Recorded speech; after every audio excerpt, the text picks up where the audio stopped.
खास खबरों के साथ खास खबर में आपका स्वागत है। मैं हूं मोहम्मद कमर खान। कोरोना वायरस को लेकर बात की जाए तो देश के कई राज्यों में लगातार ये अपने पैर पसारता दिखाई दे रहा है। मध्य प्रदेश और छत्तीसगढ़ को लेकर बात करें तो यहाँ पे धीरे धीरे भयावह स्थिति बनती दिखाई दे रही है और ऐसे में कोविड-19 से उत्तर प्रदेश भी अछूता नहीं है। लगातार कोविड मरीजों की संख्या यहाँ पर भी बढ़ती दिखाई दे रही है और जो खास बात निकलकर सामने आई वो यह रही कि मेडिकल यूनिवर्सिटी से वो डॉक्टर संक्रमित पाए गए जिन्होंने वैक्सीनेशन करवाया था, जिन्होंने कोरोना का टीका लगवाया था। इसको लेकर कई तरह की बातें निकलकर सामने आने लगी है। तो वहीं छत्तीसगढ़ की खबर को लेकर बात की जाए तो छत्तीसगढ़ की खबर जो है सबसे बड़ी यह है कि सीआरपीएफ जवान जिसका अपहरण नक्सलियों ने किया, उसकी एक तस्वीर सामने आई है। उसके बाद कई सवाल उठते यहाँ पर दिखाई दे रहा है। हालांकि एक पत्रकार और समाज सेवियों का संगठन उसको छुड़ाने की बात कहते नजर आ रहा है और उसके लिए रवाना होने की भी खबर निकलकर सामने आ रही है कि ये दल रवाना हो चुका है। लेकिन नक्सलियों का जो पत्र निकलकर सामने आया है, जवान की जो तस्वीर सामने आ रही है, उसको लेकर सवालिया निशान लगते दिखाई दे रहा है। क्या कुछ माहौल बन रहा है इस खबर को लेकर और उत्तर प्रदेश में क्या कुछ स्थिति देखने को मिल रही है कोविड-19 को लेकर, इसी पर करेंगे बात खास खबर में।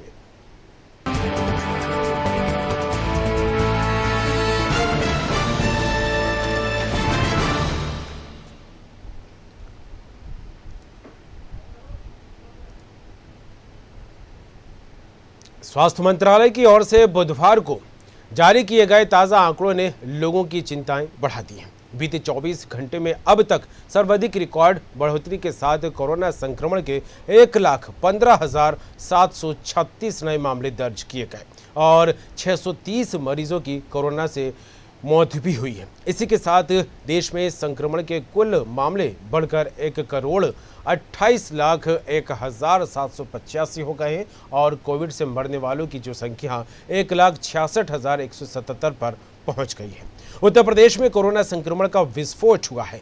मंगलवार को लखनऊ के किंग जॉर्ज मेडिकल यूनिवर्सिटी के कुलपति डॉक्टर विपिन पुरी और चिकित्सा अधीक्षक डॉक्टर हिमांशु कोरोना संक्रमित पाए गए। साथ ही संस्थान के 40 अन्य डॉक्टरों के भी पॉजिटिव होने की पुष्टि हुई है। खास बात यहां पर यह है कि ये सभी डॉक्टर कोरोना वैक्सीन की दोनों डोज ले चुके हैं।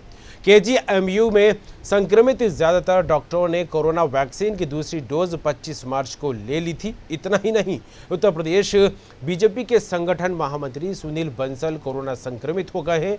एंटीजन टेस्ट में कोरोना संक्रमण निकला है। इस संक्रमण के मद्देनजर किंग जॉर्ज चिकित्सा विश्वविद्यालय प्रशासन द्वारा विभिन्न विभागों में स्क्रीनिंग कराने का निर्णय लिया गया है।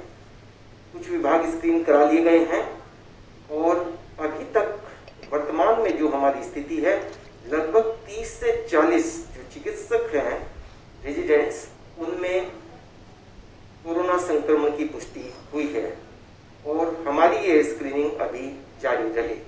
इस संक्रमण के मद्देनजर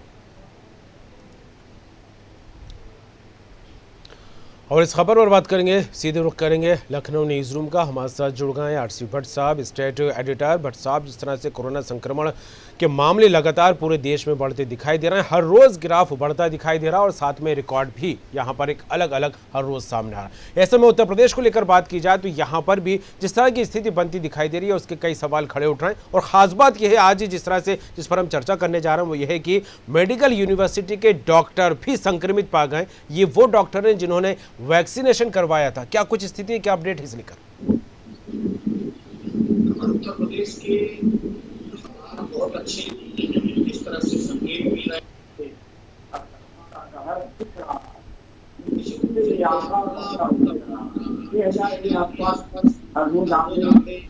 मिलने की जो संकेत मिल रहे हैं, उससे जिस तरह से कोरोना का कहर आगे बढ़ता दिख रहा है, निश्चित रूप से सरकार की निपटने के लिए और मजबूत इंतजाम करने पड़ते।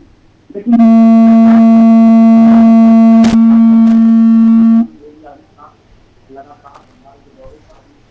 जिस तरह से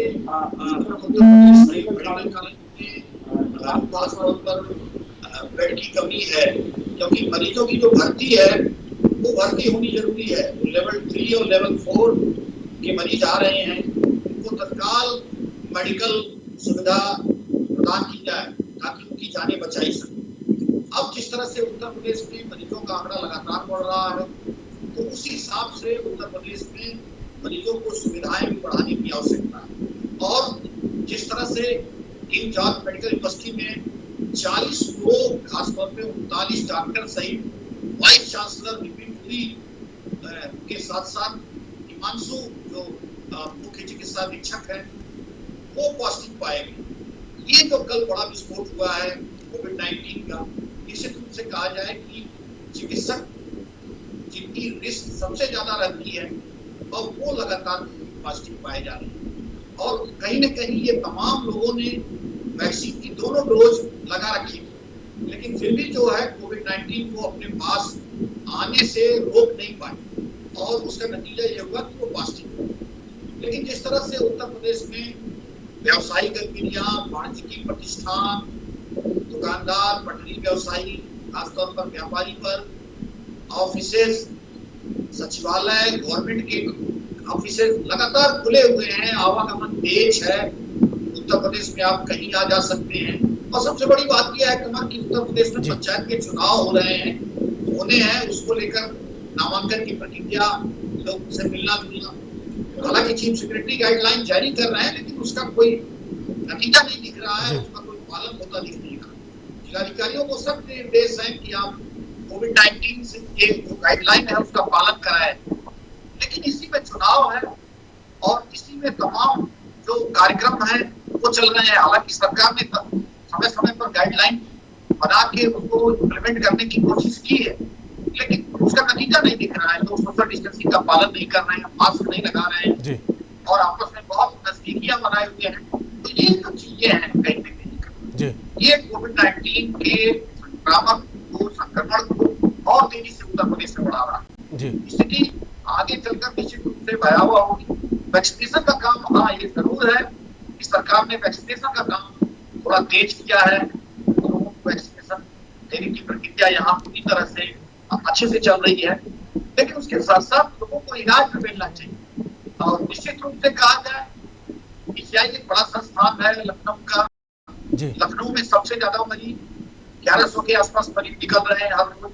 तो जाहिर सी बात है कि तो लखनऊ में खासतौर पर जो किंग जॉर्ज मेडिकल यूनिवर्सिटी है, पीजीआई है, राम मनोहर लोहिया जो अस्पताल है और तमाम जो हॉस्पिटल्स हैं उनके बेड को बढ़ाना चाहिए। मेरे द्वारा कल कुछ बात की गई चिकित्सा शिक्षा मंत्री से, उन्होंने ये बात स्वीकार की कि बेड बढ़ाने के निर्देश दिए गए हैं और बेड आगे भी बढ़ाए जाएंगे।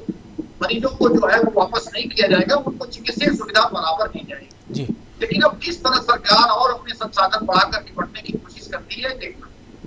बिल्कुल, इस संसाधन बढ़ाने को लेकर लगातार प्रयास करने की बात सरकार की तरफ से निकलकर सामने आ रही है और जिस तरह से सुविधाएं मुहैया कराने को लेकर बार बार प्रशासन यही कहता नजर आ रहा है कि हालांकि सुविधाओं में जो है असुविधा नहीं होगी, हर मरीज को हर एक सुविधा मिलती दिखाई देगी। लेकिन जिस तरह से कोविड-19 के पॉजिटिव मरीज लगातार उत्तर प्रदेश में बढ़ते दिखाई दे रहे हैं और आपने पंचायत चुनाव का जिक्र किया है और ऐसे में भयावह स्थिति होने का अंदेशा यहाँ पर लगता दिखाई दे रहा है। लेकिन इस स्थिति को आंकते हुए कहीं ना कहीं जो डर का माहौल है तब और ज्यादा खौफजदा होने की बात यहाँ पर निकलकर सामने आ रही है, क्योंकि वो डॉक्टर जिन्होंने वैक्सीनेशन करवा लिया था, अपनी दोनों डोज ले ली थी, बावजूद इसके वो लोग कोरोना संक्रमित पाए गए। तो ऐसे में एक अलग डर का माहौल बनता दिखाई दे रहा है। इसको लेकर क्या कहा जा सकता है?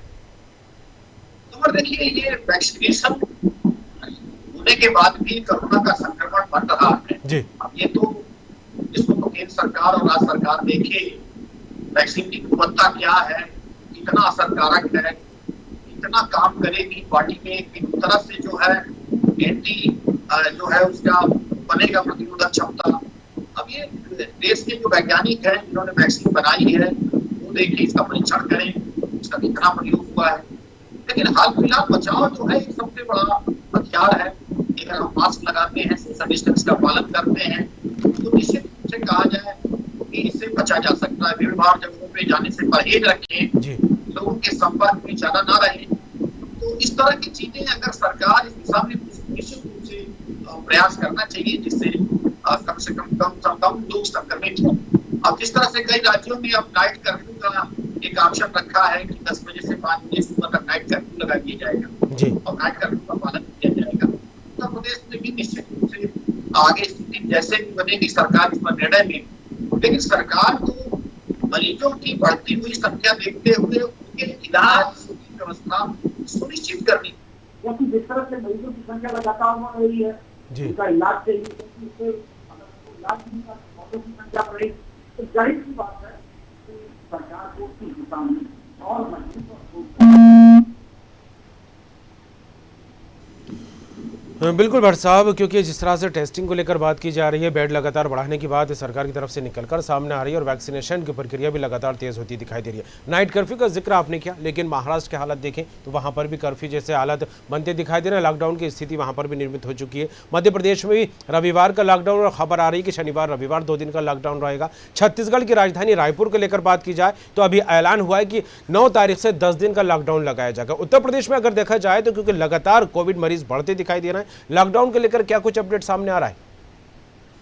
देखिए, अभी उत्तर प्रदेश में लॉकडाउन की स्थिति कुछ नहीं दिख रही है, क्योंकि यहाँ पे सामान्य गतिविधियां पूरी तरह से संचालित है। जी, निजी और सरकारी जो संस्थान है वो खुले हुए हैं, दफ्तर खुले हुए हैं। उसके साथ साथ जो व्यवसायिक प्रतिष्ठान है, वाणिज्यिक संस्थान है, सब खुले हुए हैं। लोग रोजमर्रा के अपने काम कर रहे हैं। सोशल डिस्टेंसिंग का पालन होता कहीं दिख नहीं रहा है। सरकार बार बार कह रही है कि सोशल डिस्टेंसिंग का पालन किया जाए, मास्क लगाया जाए और सैनिटाइजेशन की व्यवस्था की जाए, लेकिन कहीं वो ध्यान नहीं दे रही। सरकार को निश्चित रूप से हमारे इस पर कड़े कदम उठाने पड़ेंगे और मजबूती के साथ, और कहीं न कहीं रात में लॉकडाउन का भी पालन कराना पड़ेगा। रात में अगर नाइट कर्फ्यू की व्यवस्था सरकार करे तो बेहतर होगा। लोग ज्यादा से ज्यादा संपर्क एक दूसरे से कम करें, तो ये तमाम व्यवस्था सरकार को करनी पड़ेगी। अब नहीं तो फिर उत्तर प्रदेश में भी विस्फोटक स्थिति कोरोना की हो सकती है। चलिए, बिल्कुल अब देखने वाली बात होगी। हालांकि जिस तरह से बार बार जागरूकता की बात कही जा रही है, गाइडलाइन समय समय पर जारी करते हुए सरकार और प्रशासन भी यही कहता दिखाई दे रहा है कि गाइडलाइन का पालन किया जाए। और न्यूज़ वर्ल्ड भी दर्शकों से यही अपील करता है कि कोरोना संक्रमण की जो चेन लगातार बढ़ती दिखाई दे रही है, मजबूत होती इस चेन को कमजोर करना होगा, इसकी कड़ी को तोड़ना होगा। यही हथियार हमको अपनाने होंगे। सोशल डिस्टेंसिंग का पालन किया जाए, मास्क लगातार पहने, हाथ को बार बार साफ करें और भीड़ भाड़ वाले इलाके से खुद को बचाएं। फिलहाल जुड़ने के लिए तमाम बात के लिए आपका शुक्रिया भट्ट जी।